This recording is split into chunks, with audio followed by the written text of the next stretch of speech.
kujitayarisha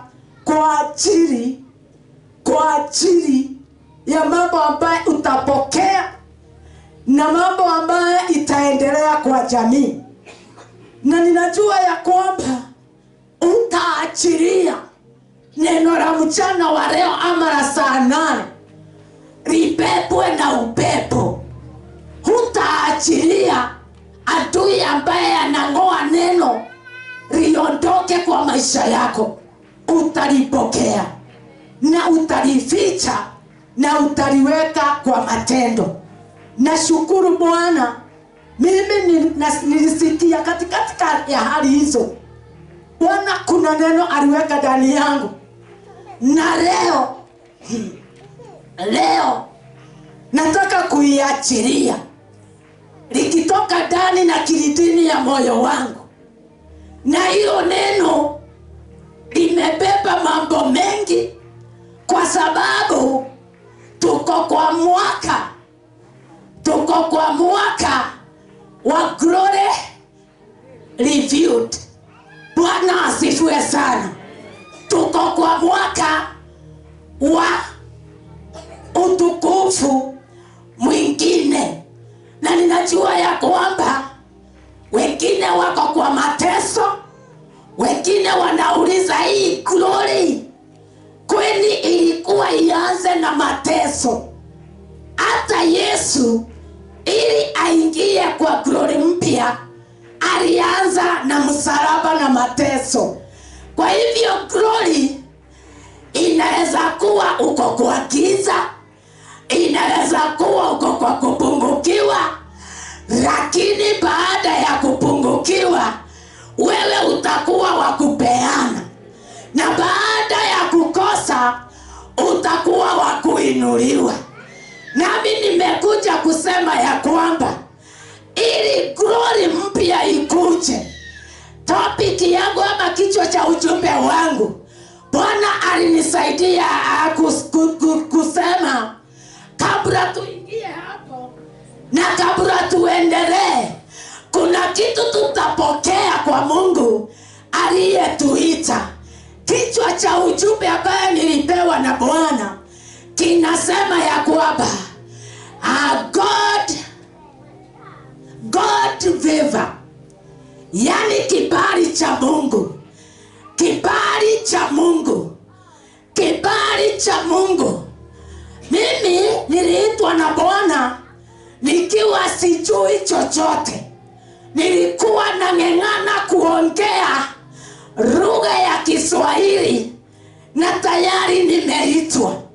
Lakini kuna siku Bwana aliniambia ya kwamba wewe ndiye nataka kufanya kazi na wewe, juu umepata kibali kwangu. Nataka ujiondoe kwa kujidharau. Nataka ujiondoe kwa kujipuuza. Nataka ujiondoe kwa kudharau familia yako. Nataka ujiondoe kwa kutokupanuka kwako. Nataka ujiondoe kwa kujidunisha kwako, kwa sababu Baba anaangalia vile atakutumia na udhaifu wako, juu umepata kibali kwake. Bwana asifiwe sana. Tukiambiana tukuje makanisani, kila mtu avae ile best, avae ile best, na wadugu wavae tai. Si tuko na wao kona tai. Haleluya. Na wasichana wavae ile midhese, inaitwa wavae hiyo, tukuje kwa madhabahu. Wamama waweke ile wivu nzuri mpya. Haleluya. Nguo mpya basi imetoka kwa botiki. Tukuje kwa Bwana. Bwana atakupatia kibali kwa sababu umevaa hivyo. Kibali chake ni tofauti. Na madhabahu haya inataka hiyo, kwa sababu Bwana angalia ni mavazi. Bwana anataka kuachilia kibali kwa madhabahu haya, na mtashangaa juu akiachilia kibali ya pesa, wenye kutunisha ndio watainua pillars. Haleluya. Nataka kusema kibali haipeani hivi hivi. Si tumeiba leo stailo tofauti, stailo tofauti. Hiyo hatujaiba. Hiyo stailo ya hivi hata imesahaulika. Hiyo si ni ufunuo umepitia kibali. Kwa hivyo kibali siyo ya kila mtu, lakini ukijipendeza kwa Bwana utapokea. Haleluya. Naona Victor pale na kamera. Juu hiyo ni kibali amepewa, si umupigie makofi. Ukiona mtu anafanya tofauti, si umpigie makofi. Tujifundishe makofi. Bwana wabariki. Wacha niachie hapo. Tutaingia kwa neno ambalo Bwana amenipatia, sio kubwa na sio fupi. Nataka kuongea juu ya kibali na wenye wanapewa kibali. Tukisoma neno la kutangulia, tutatangulia na kusoma neno liko katika Kutoka. Hiyo tunaijua, ulikuwa unajua nitaanza na hiyo pengine, lakini niko hapo, lakini siko hapo sana. Neno hili ni la wana wa Israeli. Kutoka 3:21. Biblia inatuambia 3:21.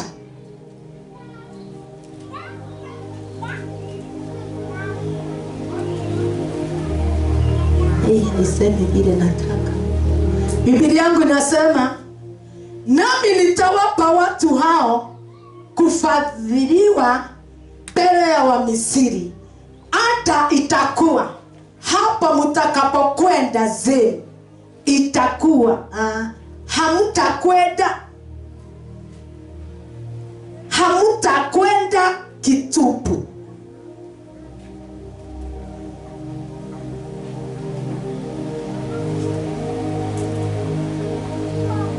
Bwana Yesu asifiwe.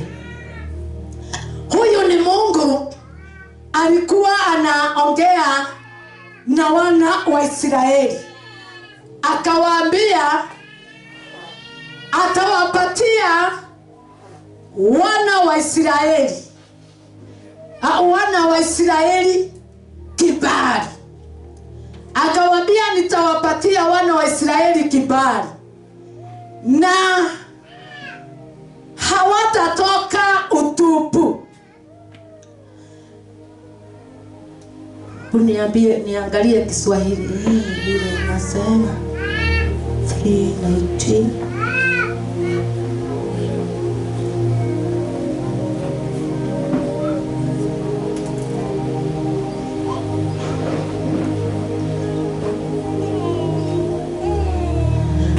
Wakaambiwa ya kwamba watapewa kibali, watapewa kibali, na hawatatoka kwa Wamisri mikono mitupu. Kwa hivyo kuna kibali tunapewa na Bwana ya kila aina. Na tukisoma hapo chini inasema ya kwamba hapo 22, lakini kila mwanamke ataomba kwa jirani na kwa huyo akaaye naye nyumbani vyombo vya fedha na vyombo vya dhahabu na mavazi, nanyi mutawavika wana wenu na binti zenu, nanyi mutateka nyara wa Misri. Wakaambiwa watapewa fedha, mavazi, vyombo za dhahabu, na binti zao watawavieka, na tena watateka nyara wa Misri. Hii kibali ambacho walipopokea kilikuwa kinamaanisha watateka nyara wa Misri pamoja na utajiri wao, pamoja na mali zao. Juu hata kama walikuwa watumwa wakitoka Misri, juu wamepata favor, hawatatoka kama watumwa. Watashika wa Misri waliyekuwa wamewashika, watawashika mpaka washike mali zao, mpaka wabebe mali zao. Haleluya! Walikuwa chini yao, walikuwa wanawatumia vibaya, walikuwa wanawaonea vibaya, lakini ni wakati Mungu ajionyeshe kuwa kupitia favor, awashughulikie kupitia favor. Akabebwa, akaambiwa watawateka nyara. Miaka ya uteka yao, kutekwa nyara imefika mwisho. Sasa ni wao watabeba kila kitu waliofanyia kazi. Kwa hivyo Mungu aliwashughulikia kwa sababu aliwakuwa anataka ajidhihirishe. Wao sio wa kawaida. Hata kama walitumiwa vibaya, wao sio wa kawaida. Wao ni tofauti na wa Misri. Wao wamenyoshewa kidole ya favor. Si leo utoke hapa uende ukanyoshewe kidole ya favor na Mungu, na kutolewe sauti kutoka mbinguni inasema ya kwamba familia hii ni familia yangu, hawa watoto ni watoto wangu. Kwa hivyo hilo neno likatimie kwa maisha ya maisha yetu. Jambo la pili, Mungu alikuwa anajua hawa ni wana wangu. Haleluya! Hawa ni wana wangu, mumewasumbua na mumewafinyilia. Leo wanatoka kwa utumwa, waende wakastarehe. Nataka kuonyeshana hawa ni wangu. Kwa hivyo Bwana akasaidia awateke nyara. Nashukuru kwa hili neno. Bwana asifiwe. Nataka tuingie sasa kabisa. Nilitangulia na kusoma Biblia, nikaona vile watu wengi walipata kibali. Nikaona Noa alipata kibali. Na si kuingia sana juu ya Noa, lakini niliingia sana kuhusu. Nikaona Yusufu alipata kibali, nikaona Esther alipata kibali, si hata Nehemia. Haleluya! si alipata kibali kwa mfalme ambaye alikuwa anamhudumia, akapata kibali. Nehemia, tukisoma hiyo tu tunasikia akapata kibali mpaka akaandikiwa barua. Sasa hapa nataka tuone kibali tofauti, kibali tofauti ambacho Bwana aliachilia. Kuna mtu huyu Malkia ama huyu queen ambaye alipata kibali, akapata kibali katikati ya wasichana wengi. Akapata kibali mara ya pili, alipata kibali mara ya pili. Hebu tuwekewe hiyo Esther 5, tuone vile alipata kibali mara ya pili. Wakati kulikuwa kubaya, wakati kulikuwa kuna shida, akapata kibali. Hebu tuwekewe hiyo Esther 5, watusikie juu ya Esther. Esther alipata kibali. Ni vyema kujua haya. Tukisoma Esther 5:1, Biblia inatuambia ikawa siku ya 3 Esther alivyovivika mavazi yake ya kifalme, akasimama katika ua wa ndani ya nyumba ya mfalme kuelekea nyumba ya mfalme, naye mfalme akaketi juu ya kiti chake cha enzi katika nyumba ya mfalme kuelekea mlangoni wa kasri. Ikawa mfalme alipomuona Malkia Esther amesimama uani, yeye akapata kibali machoni pake, naye mfalme akamnyoshea Esther fimbo ya dhahabu aliyokuwa nayo mkononi. Bwana asifiwe sana. Huyu ni Esther wakati kulikuwa na shida kati yake na Wayahudi pamoja na Mordekai. Unajua hiyo story sitaiweka sana. Kulikuwa na shida juu Haman alikuwa kinyume na wao, lakini katika hiyo shida Haman na watu wengine hawakujua ya kwamba Malkia Esther yeye sio wa kawaida. Hawakujua ya kwamba aliingia ili kibali chake kiokoe Mordekai pamoja na Wayahudi. Sasa wakati waliomba na wakati aliwaambia ombeni niingie kwa mfalme, lakini kuingia sio rahisi, sio wakati wa kuingia kwa mfalme. Biblia inatuambia aliingia kwa mfalme na akasimama, na wakati alikuwa amesimama, Biblia inasema akapata kibali machoni pake.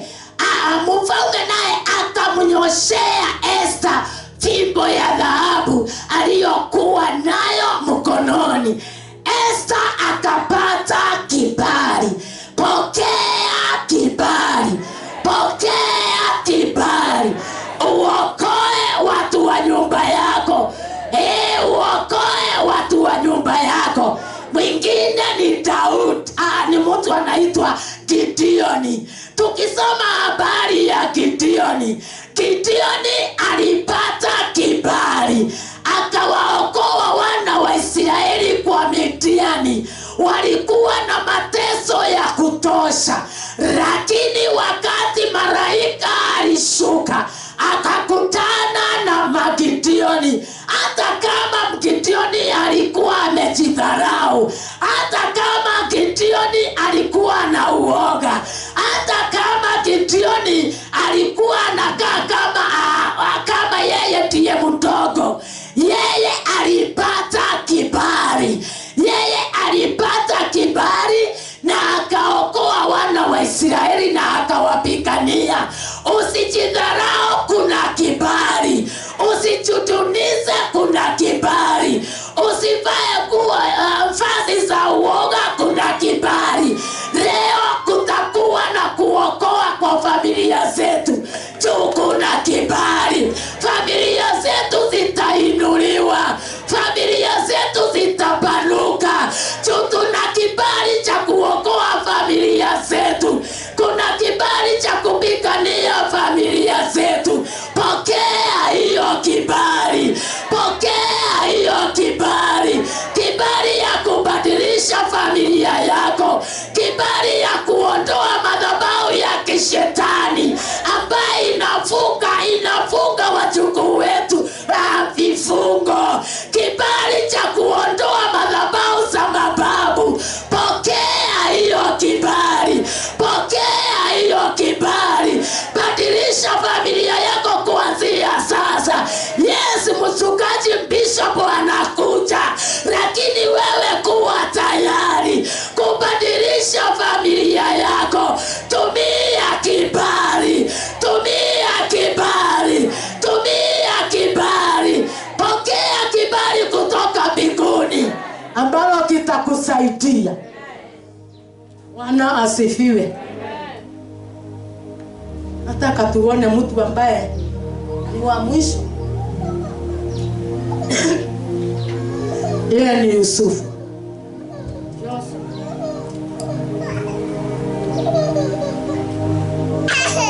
Joseph. Kabla tuingie kwa Joseph, nataka ujue ya kwamba ni lazima upokee kibali kwa Mungu na kwa wanadamu. Haleluya. Kibali kwa Mungu na kwa wanadamu. Mungu anatumia wanadamu. Na nasemaga mimi sifichi, kama singeinuliwa na wamama wa Highland Go, singekuwa vile niko. Bwana asifiwe sana. Waliniinua na kunichagua niwaongoze nikiwa kiongozi wa wamama, na nikapata hekima nyingi na hekima ya kujenga nyumba yangu. Nilikuwa kwa uchaguzi narudi, na uchaguzi narudi, wakifuatiwa na wamama wa district wa makanisa ambaye tulikuwa nayo wakati ule. Walikuwa wanatumiwa na Mungu waniweke hapo juu. Kulikuwa na kitu Bwana alikuwa anapanga. Tukisoma katika Samueli, hiyo usike, tukisoma katika Samueli wa kwanza, Samueli wa kwanza 2, Samueli wa kwanza 2:26. Hapa kuna Samueli wa kwanza, kabla tuingie kwa Yusufu. Samueli wa kwanza 2:26.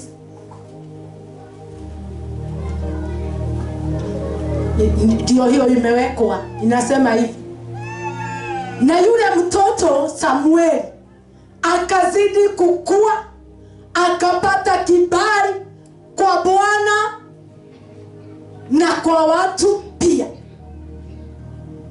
Naye si unaiona?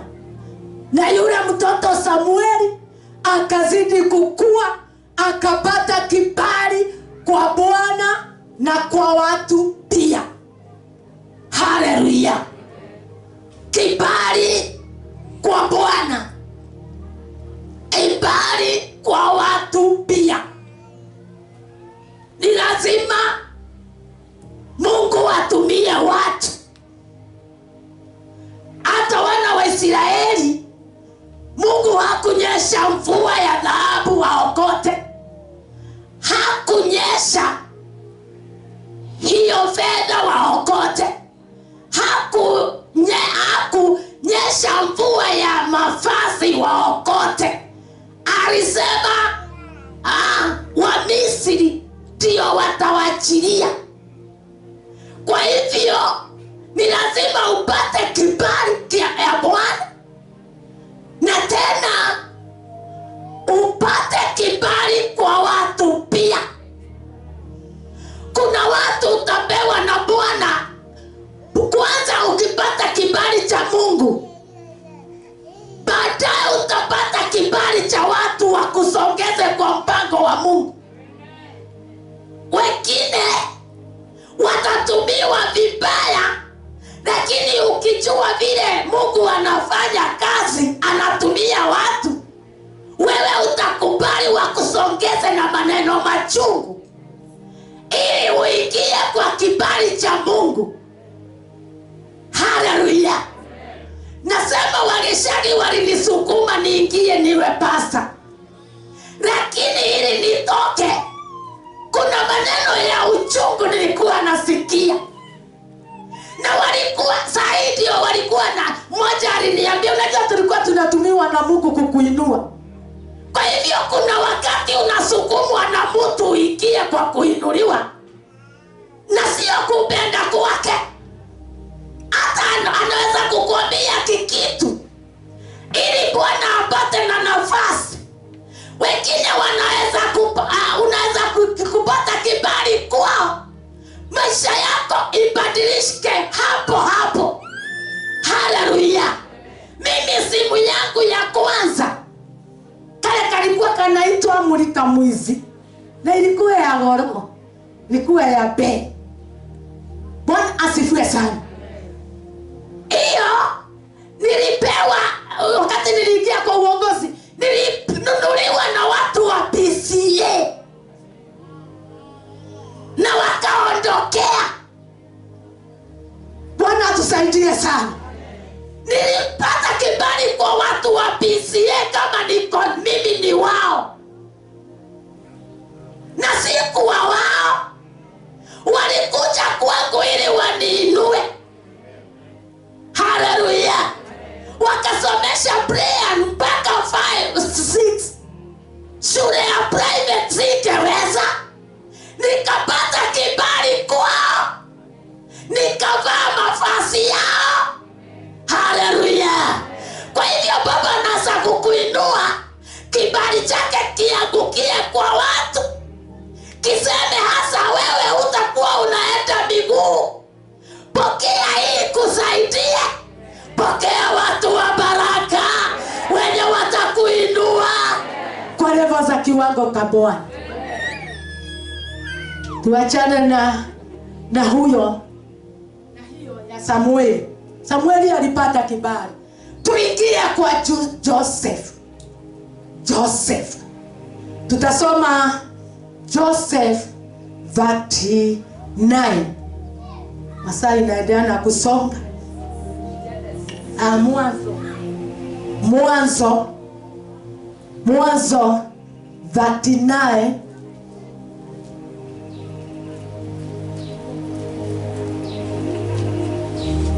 Taka tuanze 21.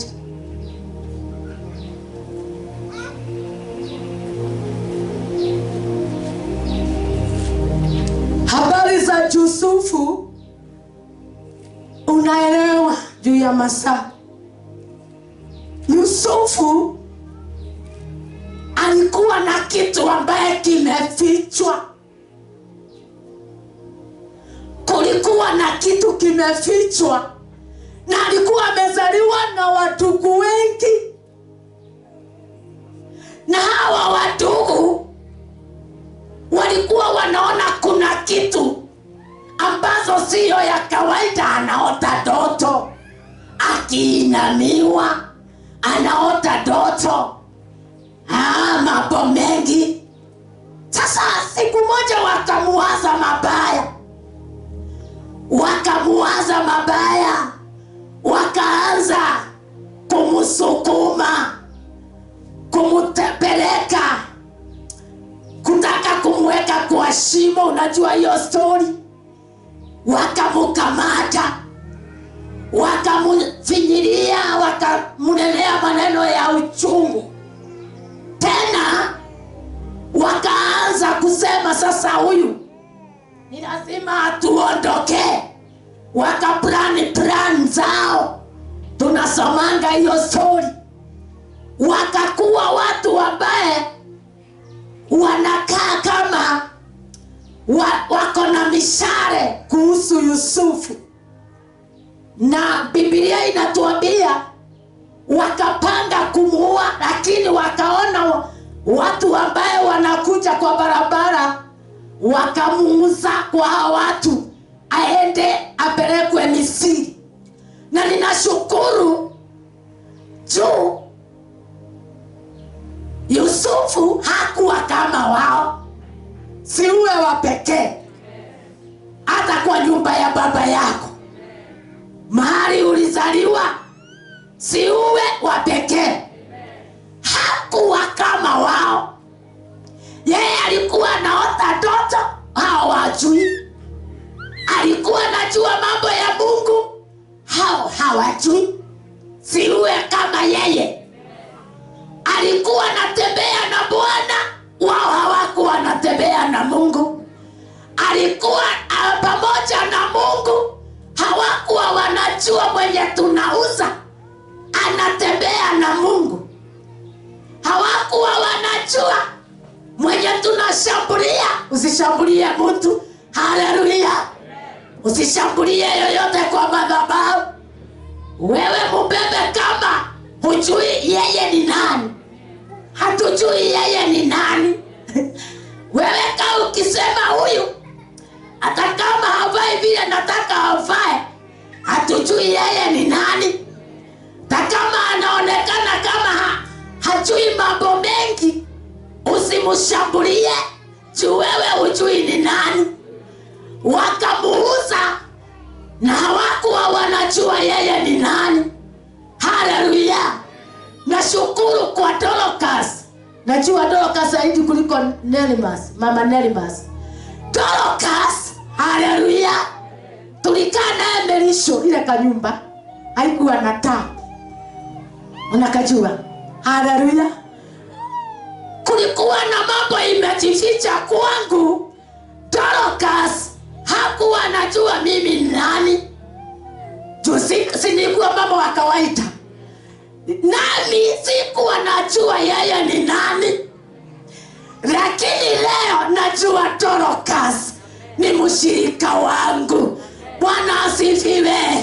Na mimi anajua mimi ni nani kwake. Hataki nichezewe. Haleluya. Tulikuwa tu tunaongea tu tunasalimiana. Kwa hivyo hawa wadugu hawakujua Yusufu ni nani. Hawakujua, wakamuuza awe mateka. Nashukuru Bwana tukisoma hiyo mpaka hapo nimefikisha. Tukirukaruka hatutasoma. Walimuuza asahaulike. Haleluya. Asahaulike. Na hakuna kitu kibaya takusema mtu anasahaulika na amebeba kibali. Yusufu alienda na kibali. Haleluya. Alienda na kibali. Akanunuliwa na kibali. Akaingia nyumba ya Potifa na kibali. Akaanza kazi zake na kibali. Akapanuka kwa nyumba ya Potifa na kibali. Akainuliwa asimamie nyumba ya Potifa na kibali. Akafanya kazi na kibali. Akalete faida kwa nyumba ya Potifa na kibali. Akapendwa na Potifa juu ya kibali. Hata mke wa Potifa akampenda na njia ingine baya juu ako na kibali. Haleluya. Unaona akipendwa na kila mtu kwa sababu hakuwa wa kawaida. Kwa hivyo akapata na nafasi ya kutawala. Kibali kikafanya atawale. Kibali kikafanya aachiliwe nyumba.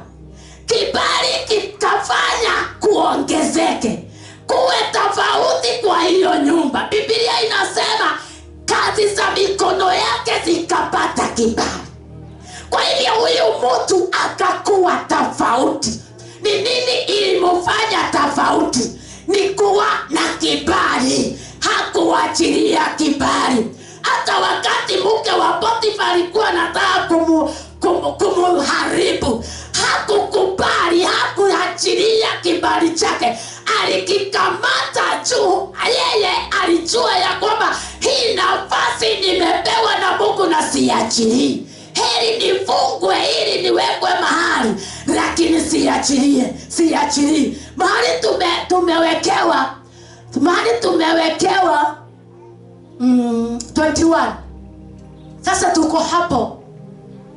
Biblia inasema hivi, lakini Bwana akawa pamoja na Yusufu. Akiwa pamoja na Yusufu amebeba kibali. Lakini Bwana akawa pamoja na Yusufu, akamfadhili, akapata kibali machoni pa mkuu wa gereza. Baada ya kusukumwa, aliingia gerezani. Wakati alitupwa huko, hakuenda Yusufu tu, alienda na kibali. Biblia imetuambia Bwana akawa pamoja na Yusufu. Kwa hivyo kwa Potifa kulitoka kukatokea jambo iliyomsongeza mpaka aingie gerezani. Kwa hivyo wakati aliwekwa pale, hapo ndipo Bwana alikuwa pamoja na yeye. Biblia inasema akamuhifadhi, akapata kibali machoni pa mkuu wa gereza. Kwa hivyo kwa gereza alipata kibali. Gereza siyo kuzuri, gereza ni utumwa mwingine, lakini Biblia inasema akapata fadhili. Bwana Yusufu akamfadhili, akampa kibali machoni pa mkuu wa gereza. Machoni pa mkuu wa gereza. Mkuu wa gereza akaona huyu mtu hata kama amestakiwa makosa makubwa, yeye sio wa kawaida. Nimesema ukiwa na kibali hutakuwa mtu wa kawaida. Yani hiyo kibali kitajifunua na watakusongeza mahali pa mbele, kwa sababu sio wao watajiambia, lakini mwenye kukupatia kibali ndiye atakupeleka mahali anataka uwe. Kwa hivyo huyu wa gereza, mkuu wa gereza akaona huyu sio mtu wa kawaida, yani akapata kibali machoni pa mkuu wa gereza. Kuna kibali kilikuwa ndani yake, kikajifunua hata kwa gereza, yani akikajifunua. Nasema hivi, watu wa jela sio watu wazuri. Haleluya. Yes, hatuwezi wahukumu wote, lakini ukiwekwa huko, hapo sasa wewe unasemekana. Wewe ni mtu ambaye umeunganishwa na mahali sio pazuri. Lakini mkuu wa gereza akaona Yusufu akapata kibali machoni mwake. Mimi nasema hivi, shida zako sio shida. Shida ambazo unapitia haiwezi linganishwa na za Yusufu. Shida zako ni kidogo. Ujafungiwa jela tukukujie. Yusufu alikuwa anakula vizuri kwa huyu mtu anaitwa Potifa. Akaenda akakula vibaya kwa jela, lakini kibali kilimfuata. Kibali hakiangalii vile wewe uko na mahali upo. Utainuliwa mpaka maadui watakuinua. Watakuja kusema huyu ako tofauti na watu wengine, hata kama ako aje.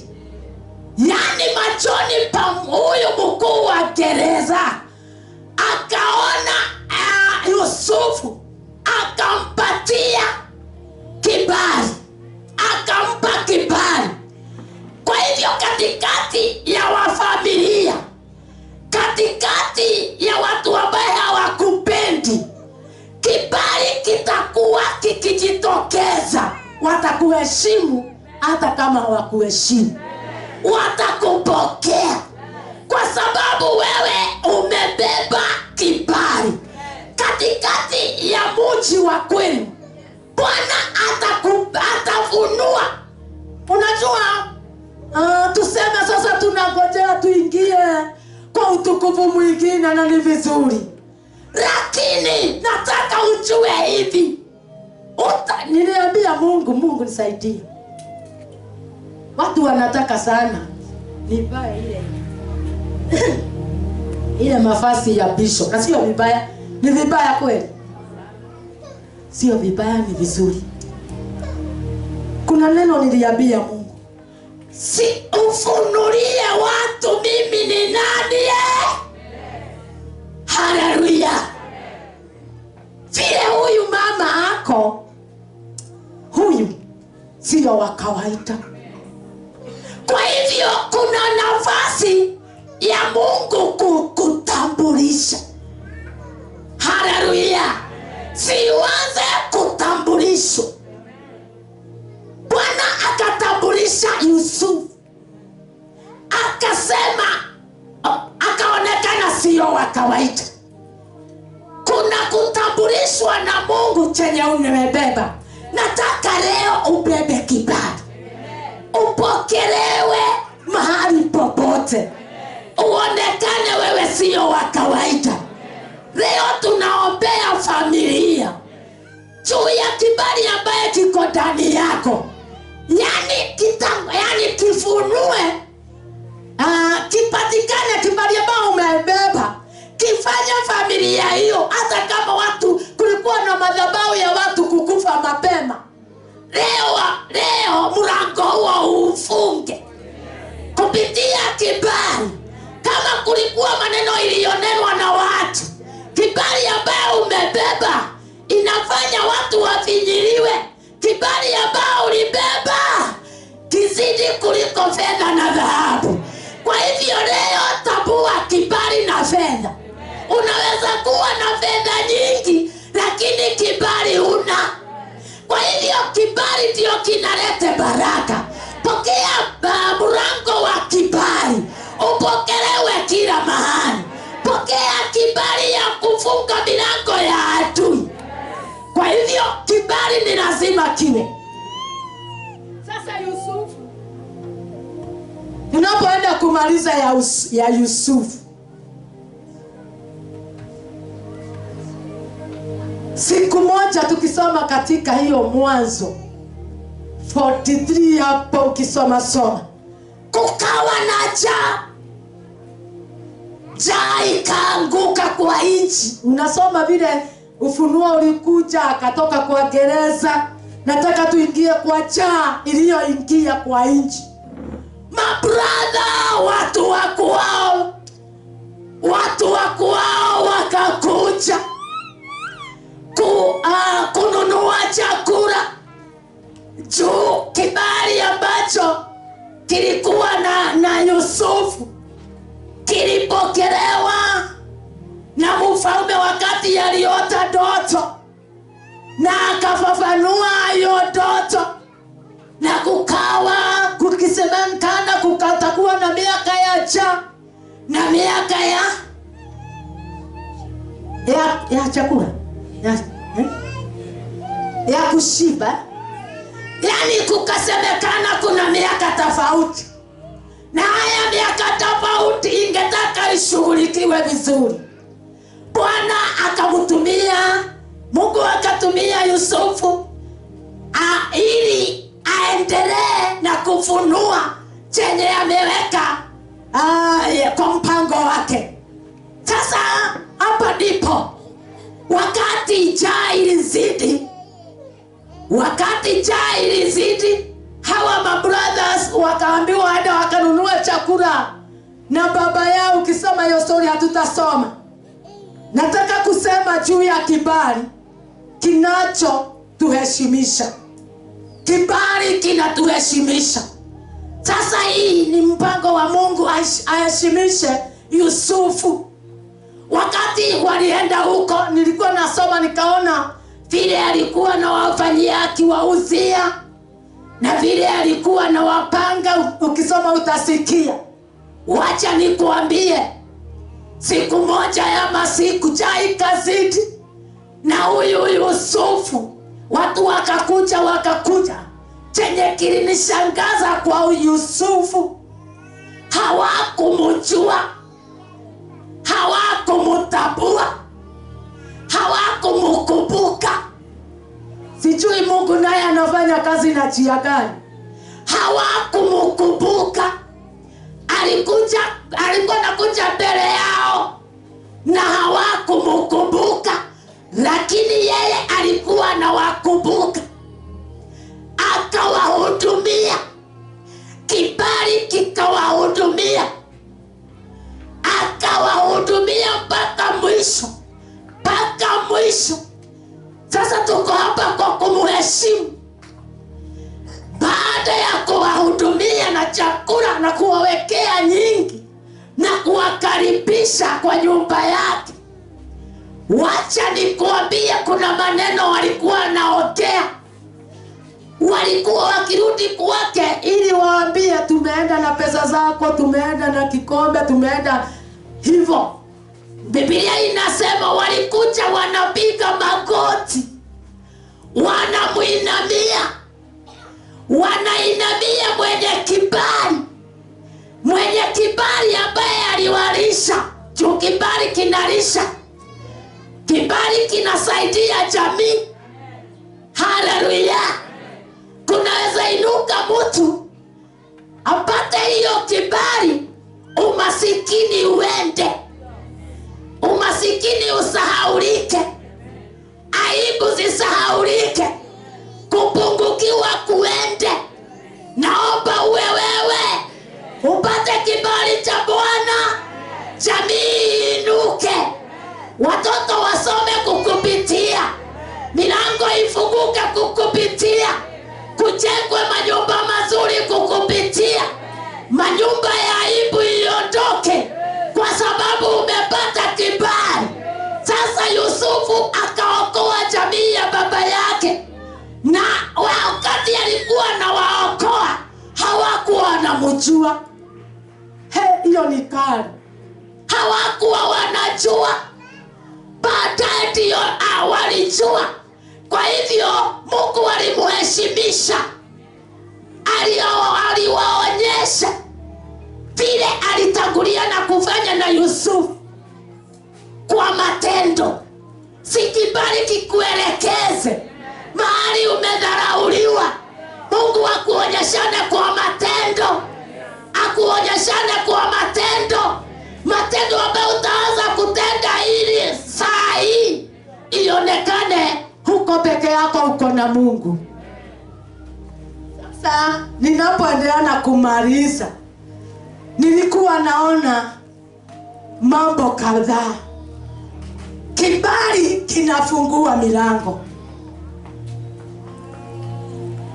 kibali kinafungua milango. Jambo lingine, kibali kinatutetea, kibali kinatutetea. Ukiwa na kibali, milango itakuwa inajifungua. Ukiwa na kibali,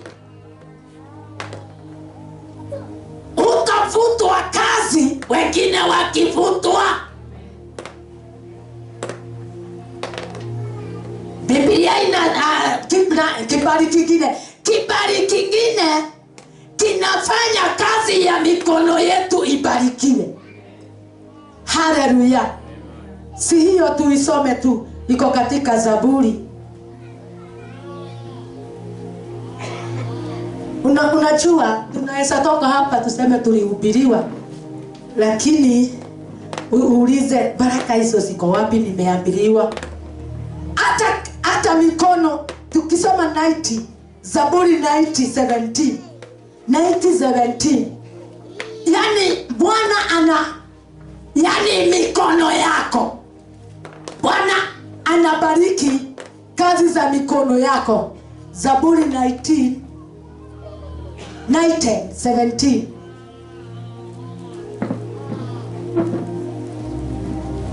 Biblia inasema, na fadhili za Bwana Mungu wetu ziwe juu yetu, na kazi ya mikono yetu uifanye thabiti. Na kazi ya mikono yetu uifanikishe. Kibali kinafanya kazi za mikono yetu zibarikiwe. Yani unabarikiwa ukiguza kitu hivi kinapanuka. Yani ukiunganisha watu ujiwekeze mahali. Bwana anafanya nini? Anaifanikisha. Si upate kibali, hiyo biashara dogo ifanikiwe. Si tuko na walimu hapa? Haleluya. Kuna mwalimu mmoja tulikuwa tunaombea, sitasema ni nani, mtamjua. tulikuwa tunamtaja kwa Bwana. Alikuwa ameajiriwa, Tulikuwa tunasema bariki fulani. Akabarikiwa mpaka akaweka shule yake. Kwa hivyo kibali kinafanya kazi mikono yetu zibarikiwe. Wacha nikuambie, ukikosana na mwenye kibali, utaanza kufanya biashara, badala ipanuke inaanguka. Mimi nakuombea ushikane na mwenye kibali, ukupokee mwenye kibali. Mara zingine tunakosea mwenye kibali, tunakojea milango ifunguke, haifunguki. Mama moja tukaomba na yeye, Tukaombea kazi ya mikono yake, akaniambia, Mungu akanena akasema, nitakupatia kila mtu wa lugha zote kwa hiyo biashara. Na wewe ujihadhari sana, usikosane na mimi. Ukikosana na mwenye kibali, ukianza madharau na mwenye kibali, atakuacha ufanye peke yako. Mwenye kufungua milango anatakiwa aheshimiwe. Mwenye kukupatia watu wa kukuinua, juu tunapewa watu wa kutuinua, anataka umheshimu. Na neno lingine, Mungu hapei mwenye kiburi kibali. Atakunyang'anya hata kale kadogo uko nacho. Utabisha kwa maofisi ukataliwe. Leo hatutakataliwa. Tutatafuta tena kibali. Tutatafuta tena kupokelewa na kibali. Kwa hivyo nasema ya kwamba Joy Sanctuary, kibali kinafungua milango. Kibali kinainua. Esther aliinuliwa. Mordekai mtu huyu Haman akasulubishwa. Mordekai ambaye alikuwa kwa rango akainuliwa kupitia kibali cha Esther. Wayahudi wakainuliwa kupitia Esther. Wayahudi wakapata sifa, wakapata heshima, wakapata kupokelewa. Leo Bwana anataka kuachilia kibali. Leo anataka familia zetu zitambulikane. Sisi sio wa kawaida, na sio tu kwa familia. Kwa madhabahu haya kuna watu wataheshimishwa. Kuna watu watatumikia Bwana kwa madhabahu haya wakiwa sio vile walikuwa. Leo mtapata kibali. Kuna kibali kitashuka kwa madhabahu haya. Kibali kingine, tutakuwa tunaanza jambo. Hilo jambo linakamilika ama linadhibitishwa. Bwana asifiwe sana. Tutakuwa tunaanza kitu, hiyo kitu kinadhibitishwa, yani kinaendelea. Utaanza mianzo ukatia katikati. Omba kibali, omba kibali.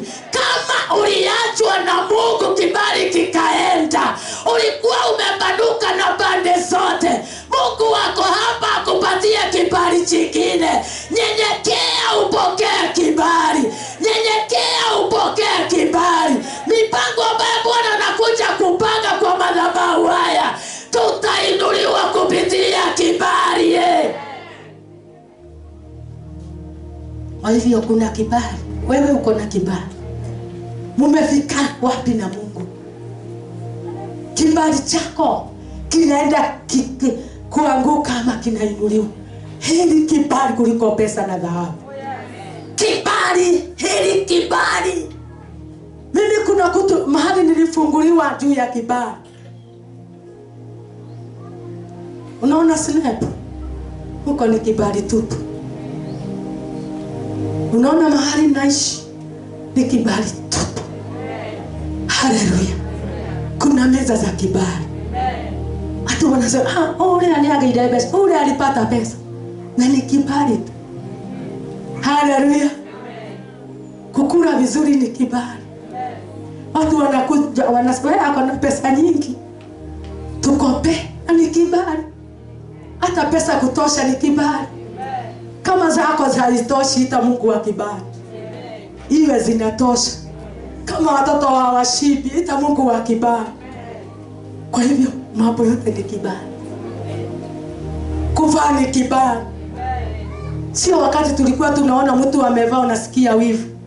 Ukiona ako smart sema ni kibali. Ni kibali. Ukiona akiwa na gari sema ni kibali. Haleluya. Usimusikie wivu, ni kibali. Na kama wewe yangu haiko, omba kibali. Wivu tuondoe wapendo. Tupokee kibali. Pokea kibali. Wasikuje kuinamia kwako. Wewe usiende kuinamia kwa wenye waliinuliwa. Pokea kibali. Mtu akituongoza hapa vizuri sema ni kibali. Ni kibali amepata. Ndio wako hapa. Tukitoa zaidi sema ni kibali. Sisi zote tukaa tukisema ni kibali. Kibali kifanya kazi kwa madhabahu haya. Ili tuende mbali. Ili tuende mbali. Mpaka watu wajue sisi sio wa kawaida. Pokea kibali cha Bwana. Bwana wakubariki tunaposimama kwa miguu yetu, tupokee kibali. Kama uliondoka kwa kibali, leo nitaomba na mtu. Kama uliondoka kwa kibali, najua hata mkeka huu ni kibali. Haleluya. Ama sio kibali wapendwa? Hata ile drum set ni kibali. Haleluya. Hata